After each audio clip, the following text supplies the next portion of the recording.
Hello students, we have started chapter number 3 which contains rotation and revolution. As we know, earth has two movements. First is rotation, second one is revolution. Rotation causes day and night, and we have so far covered the topic rotation. Now we will discuss about revolution. As we know, revolution means moving around of a particular thing. Here the anti-clockwise motion of earth along its elliptical orbit around the sun. তাহলে revolution হচ্ছে আর্থের movement, সানের চারিদিকে আর্থের movement.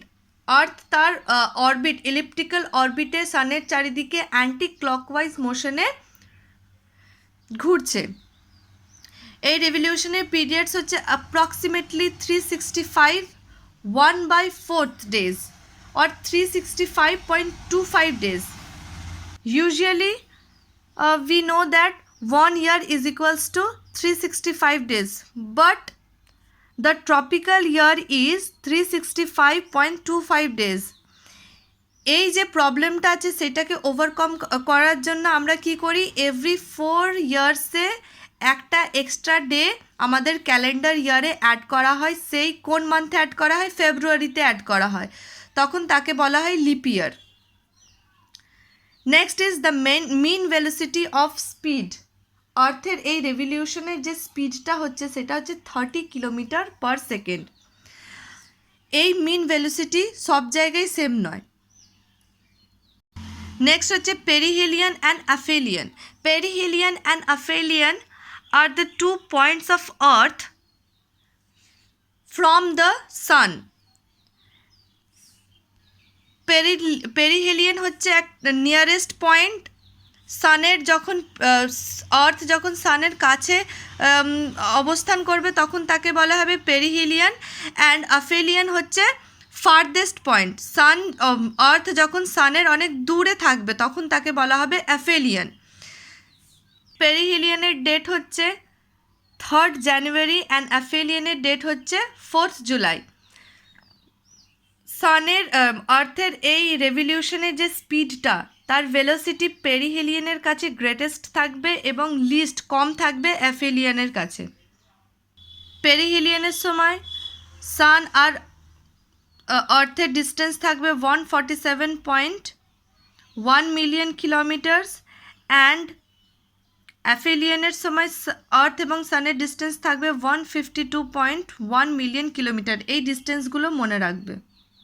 তো 147 million kilometre and 152 million kilometre বললে হবে। Next is inclination of the axis. Earth, as you can see, earth তার অ্যাক্সিসের সাথে, এই হচ্ছে অ্যাক্সিস, একটা ইম্যাজিনারি লাইন যেটা নর্থ পোল থেকে সাউথ পোলের দিকে গেছে না। আর্থ তার অ্যাক্সিসের সাথে টিল্টেড ওয়েতে বিলং করে আর টিল্টেড ওয়েতে রোটেট করে। এই অ্যাক্সিসটা প্লেন অফ এলিপ্টিকের সাথে 66.5 ডিগ্রি অ্যাঙ্গেল করে থাকে, আর পারপেন্ডিকুলার অফ প্লেন অফ ইলিপ্টিকের সাথে 23.5 ডিগ্রি অ্যাঙ্গেল করে থাকে। আমাদের এটা জানা খুবই ইম্পর্টেন্ট কি এই টিল্টের যে পজিশনটা, এটা কখনো, যে এই অ্যাঙ্গেলটা কখনো চেঞ্জ হয় না। যখন সিজন চেঞ্জ হয় তবুও এর অ্যাঙ্গেলটাও চেঞ্জ হয় না এবং ডিরেকশনটাও চেঞ্জ হয় না, সেম ডিরেকশনে থাকে সেটা। তোমাদের বইয়ে ফিগার নাম্বার 3.5টা যদি তোমরা দেখো তাহলে তোমরা দেখতে পাবে যে সিজন চেঞ্জ হচ্ছে বাট ডিরেকশনটা সেমই থেকে যাচ্ছে। Because of the inclination of the axis, the alternation of seasons happen. Alternation of seasons মানে সিজনের চেঞ্জ। আমাদের 6টা সিজন বলে, কিন্তু মেনলি আমরা 4টে সিজন এক্সপিরিয়েন্স করতে পারি। সো এই সিজনগুলো যে চেঞ্জ হয়, that happen because of the inclination of the Earth's axis. As we know, equator has divided Earth into two hemispheres, northern hemisphere and southern hemisphere.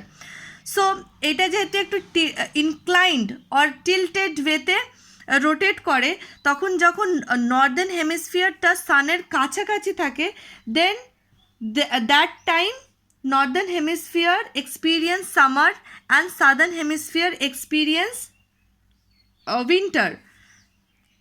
Similarly যখন southern hemisphere সানের কাছাকাছি থাকে আর south পোলটা সানের কাছে inclined থাকে, তখন southern হেমিস্ফিয়ারে summer থাকে and northern হেমিস্ফিয়ারে উইন্টার থাকে।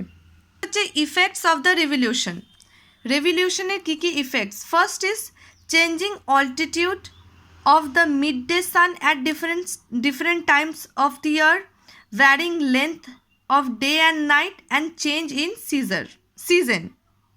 Midday সানের টাইমিংটা চেঞ্জ হয়, ডে অ্যান্ড নাইটের যে লেন্থটা সেইটা চেঞ্জ হয়, অ্যান্ড সিজনসের যে চেঞ্জিং দেখতে পাওয়া যায়। If you notice your textbook, you can see the solstice and equinox. Solstice and equinox same জিনিস তোমাদের বইয়ে অনেক ইলাবোরেটিভলি দেওয়া আছে, সেম কথাকে বারবার রিপিট করা আছে। So first of all we should know what is solstice and what is equinox. Solstice means হচ্ছে sun standing still, and equinox means হচ্ছে equal night. সো এই সলস্টিস টু টাইপসের হয়, summer solstice and winter solstice. And equinox হচ্ছে two টাইপসের হয়, first is spring equinox and autumn equinox. During equinox, day and length off day and night is equal. The sun is directly overhead at the equator on the March 21 and September 22 or 21. So yearly দুবার equinox দেখতে পাওয়া যায়। First হচ্ছে যে March 21 আর দেন হচ্ছে যে September 21 or 22। March ইকুইনক্সকে বলা হয় স্প্রিং ইকুইনক্স, অ্যান্ড সেপ্টেম্বরে যেটা দেখা যায় সেটাকে বলা হয় autumn equinox.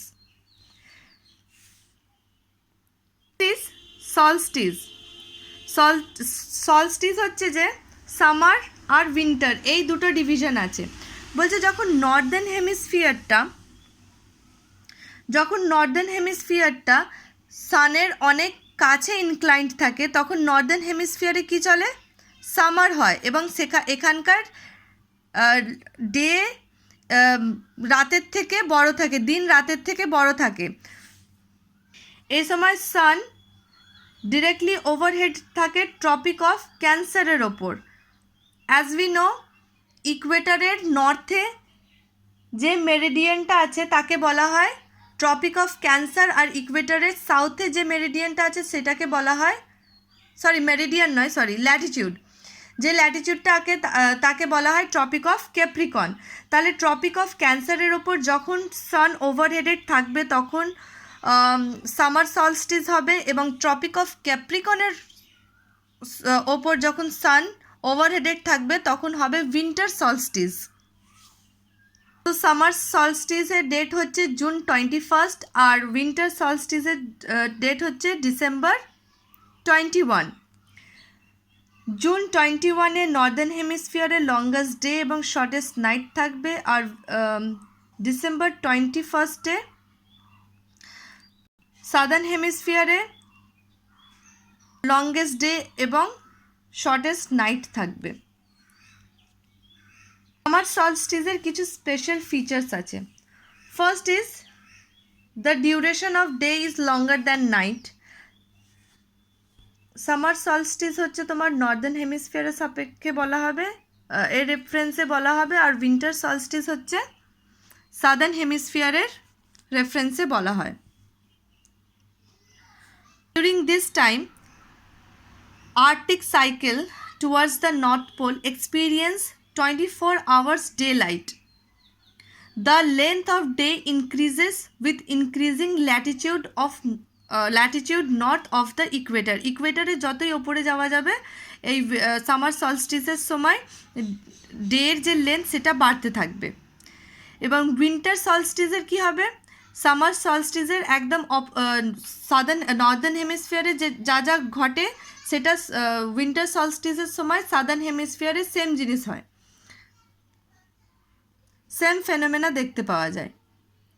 Like this time Antarctic circle experience 24 hours of daylight and Arctic cycle in the north and the North Pole night last for entire 24 hours.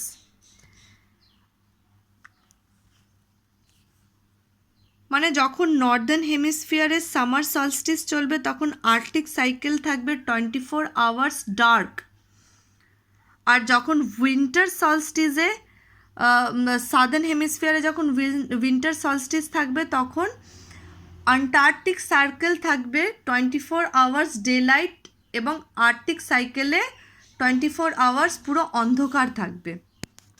So তোমরা যদি সলস্টিস আর ইকুইনক্সটা ভালো করে বুঝতে পারো, এর ডেটগুলো ভালো করে মনে রাখতে পারো, দেন এই যে এত বইয়ে এত ইলাবোরেটিভলি দেওয়া আছে, তোমরা একই জিনিসকে বারবার দেওয়া আছে, তো তোমরা টেক্সটটা যদি ভালো করে পড়ো একবার তাহলে তোমরা বুঝতে পারবে। যেমন ইফেক্টস অফ রেভলিউশনে ফার্স্টে আছে changing altitude of the mid day San at different types of the year. যেমন ইকুইনক্সে কী হয়, ডে অ্যান্ড নাইটের লেন্থ সেমই থাকে, আর যখন ইনক্লাইন্ড হয় নর্দার্ন হেমিস্ফিয়ারের দিকে তাহলে নর্দার্ন হেমিস্ফিয়ারে ডেটা নাইটের থেকে লঙ্গার হয়, আর উইন্টার সলিস্টিসের সাউদার্ন হেমিস্ফিয়ারের ডেটা নাইটের থেকে লঙ্গার হয়। নেক্সট হচ্ছে ইকুইনক্সের সময় ইকুয়েটরের ওপর সান ওভারহেডেড হয়, আর এখানে সামার সলস্টিসের সময় ট্রপিক অফ ক্যান্সারের ওপর সান ওভারহেডেড হচ্ছে, এবং উইন্টার সলস্টিসের সময় ট্রপিক অফ ক্যাপ্রিকনের ওপর সান ওভারহেডেড হচ্ছে। তো এই মিড ডে সানের ডিফারেন্ট অল্টিটিউডের চেঞ্জিংটা হচ্ছে। সাথেই আমরা বুঝলাম varying length off day and night, দিন এবং রাতের যে লেন্থটা কিভাবে ভ্যারি করছে। The rotation of the earth on its inclined axis results the seasonal changes. এই রেভলিউশনের ফলে আর্থের এই রেভলিউশনের ফলে সিজনের চেঞ্জ হয়। Because earth the part of the earth receiving direct rays is much hotter than the places receiving oblique rays of the sun. এটা আমরা আগেই পড়েছি যখন টরিড জোন, ফ্রিজিড জোন, এই জোনগুলো যখন পড়েছি তখনই আমরা জানতাম যে ইকুয়েটারে যখন সান ইকুয়েটারে বেশি ওভারহেডেড হয় তখন সেই প্লেসটা কি থাকে, গরম হয়, আর ফ্রিজিড জোনে যেখানে সানরে অবলিকড ওয়েতে যায় সেই এরিয়াটা অনেক কোল্ড থাকে। এই টেম্পারেচারের ডিফারেন্সেসের ফলে 4টি সিজন ভালোভাবে আমরা ফিল করতে পারি, spring, summer, autumn and winter. So আজকে এই চ্যাপ্টারটা কমপ্লিট হলো। চ্যাপ্টারটাতে অনেক ছোট ছোট কোয়েশ্চেন্স আছে। আমি এক্সারসাইজ বেসড কোয়েশ্চেন এ আর বি এর কমপ্লিট করে অলরেডি আপলোড করে দিয়েছি। তোমরা ভালো করে টেক্সটটা পড়বে। টেক্সটটা যতক্ষণ না ভালো করে পড়বে কিছু বুঝতে পারবে না। নিজেরা ভালো করে পড়বে, ভিডিওটা ভালো করে দেখবে, আর ডেটগুলো ভালো করে মনে রাখবে।